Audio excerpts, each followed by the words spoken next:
Welcome back. Lost spring का जो remaining part है उसे हम देखेंगे। लास्ट हमने देखा कि लेखिका जो है मुकेश के साथ उसके शहर जहाँ वो रहता है यानी फिरोजाबाद, उसकी बस्ती में गई है और वहाँ के हालात बहुत बुरे हैं। लोग बहुत ही दयनीय स्थिति में रह रहे हैं। वहाँ पर स्थिति आपने पढ़ी। स्टिंकिंग लैंड्स है, चॉप्ड विद गार्बेज यानी कचरे से भरी हुई, अटी हुई पास्ट, और हम गुजरते हैं ऐसे घरों से दैट रिमेन होवेल्स जो लगभग क्या होने वाले हैं, गिरने वाले हैं, विद क्रम्बलिंग वॉल्स जिनकी दीवारें कैसी है, चरमरा रही है, एंड हुबली डोर्स दरवाजे कैसे हैं, लड़खड़ा रहे हैं, नो विंडोज कोई खिड़कियां नहीं है, और ये मकान जो हैं crowded with families of humans and animals.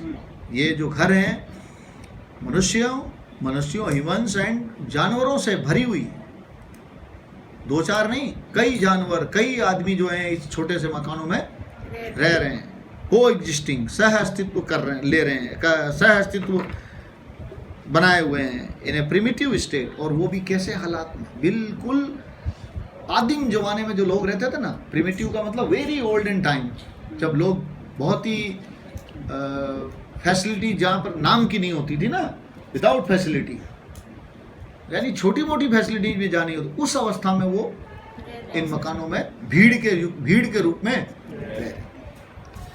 और जब जैसे एक ज़माने में प्रिमिटिव स्टेज जो आपका स्टेट था यानी प्रिमिटिव अवस्था जब थी, जो मनुष्य जानवरों के साथ, जानवरों और मनुष्य साथ साथ सह अस्तित्व करते थे, वैसे ही लोग यहाँ पर जी रहे थे। ही स्टॉप्स, तभी क्या होता है, चलते चलते he stops at the door of one such house. इसी तरह के एक मकान के सामने वो जाकर क्या करते हैं, वह रुकता है। कौन? मुकेश, जो ले जा रहा है किसे, लेखिका, अपने मकान को दिखाने के लिए, अपने बस्ती के बारे में बताने के लिए।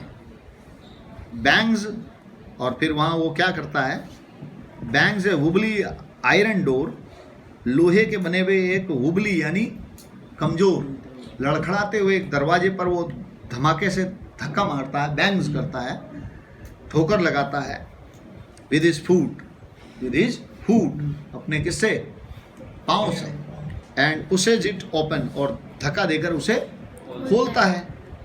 ठीक, वी एंटर, और हम लोग फिर वहाँ प्रवेश करते हैं। We enter a half built shack, वहाँ पर हम एक कैसे मकान में प्रवेश करते हैं, एक आधा बना हुआ, हाफ बिल्ट का मतलब आधा अधूरा बना हुआ मकान जो है उसमें हम प्रवेश करते हैं। शेक का मतलब क्या होता है, यहाँ शेक का मतलब झोपड़ी, छोटा जो हट होती है ना, उसमें हम प्रवेश करते हैं। इन वन पार्ट, अब उसके अंदर के हालात देखो, in one part of it thatched with dead grass, इस मकान का, इस झोपड़ी का जो एक भाग है, एक हिस्सा जो थैच्ड विद डेड ग्रास, सूखी जो घास होती है ना, अरे बोलो ना भाई, तुम्हें तो जानकारी, हाँ, सूखी घास से एक हिस्सा जो है उसका क्या हुआ, अटा हुआ है, भरा पड़ा है। थैच्ड का मतलब यहाँ ठूस भरा हुआ है।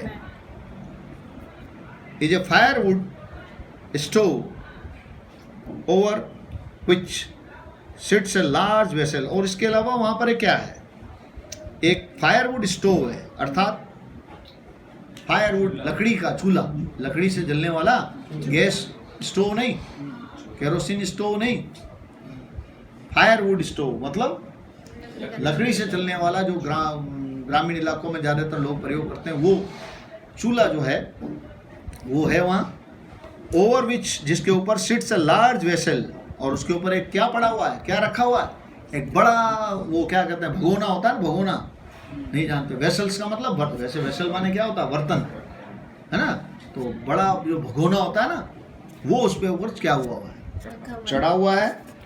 ऑफ सिजलिंग स्पाइनेज लीव्स, जिसके अंदर क्या हो रहा है, पालक की पत्तियां उबल रही है, पालक की पत्तियां उबलते हुए पालक की पत्तियों से भरा हुआ एक भगोना जो है, वेसल का मतलब क्या हुआ, भगोना, वो उस चूल्हे पे, ये अंदर का दृश्य बता रहा है। स्पाइनेज का मतलब पालक, जानते हैं ना पालक क्या है, पालक सब्जी है, को ध्यान है ना, भूल गए? कोई नई जनरेशन तो खाती नहीं है इसको, कोई मैंने सुना है? आप लोगों ने कभी खाया पालक? अरे कभी पालक खाया क्या आपने? है? सिजलिंग का मतलब यहाँ सिजलिंग उबलते हुए, है ना? ऑन द ग्राउंड, और वहीं ग्राउंड में उसके जमीन पर, in large aluminium platters.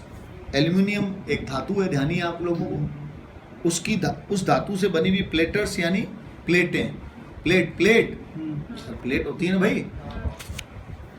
Are more chopped vegetables, उसमें और कटी हुई सब्जियां भी क्या थी? पड़ी थी।